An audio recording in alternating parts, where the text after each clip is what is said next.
Tonight, COVID-19 is still on the rise. However, the rate of growth is starting to slow down. Good to see you at 5:30. I'm Andrew Kinsey. And I'm Yolanda Harris. Let's take a look at the numbers from the Ohio Department of Health. Today, they reported more than 8,600 new cases, which is an increase of nearly 800 cases from last week.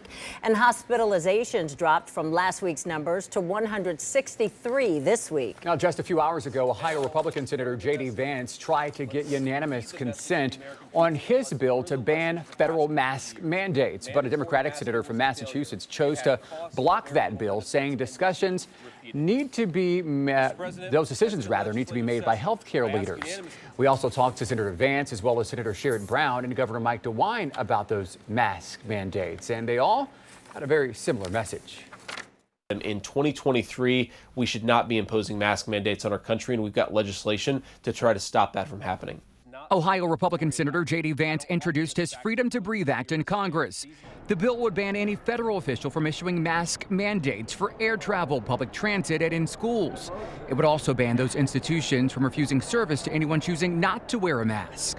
There's a bipartisan consensus here that COVID is over and we shouldn't bring back these mask mandates. The question is, are Democrats willing to do what is required of that bipartisan consensus by letting this legislation move through? We asked Ohio Democratic Senator Sherrod Brown whether he supports the bill. The pandemic's pretty much over. I don't know of anybody that's in government or out of government that's suggesting mask mandates, so it's not something about to happen. Ohio Republican Governor Mike DeWine was asked Thursday whether he supports the efforts being made federally. He said he doesn't have an opinion on it, but mentioned how the state would be handling it moving forward.